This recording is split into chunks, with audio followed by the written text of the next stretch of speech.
భయపడితే ఆయనకు మాత్రమే భయపడాలి.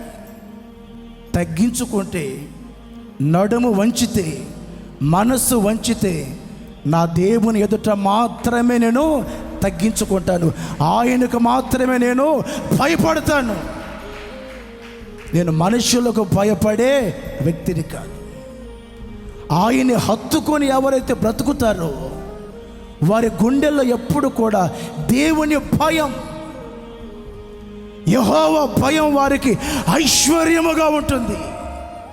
నా ప్రభుకు నేను భయపడాలి. నా తండ్రి కదా, నా యజమాని కదా, నా నాయకుడు కదా, నా రాజు కదా, నన్ను పాలించే దేవుడు కదా, పోషించే దేవుడు కదా, సంరక్షించే దేవుడు కదా, అవసరాలు తీర్చే దేవుడు కదా.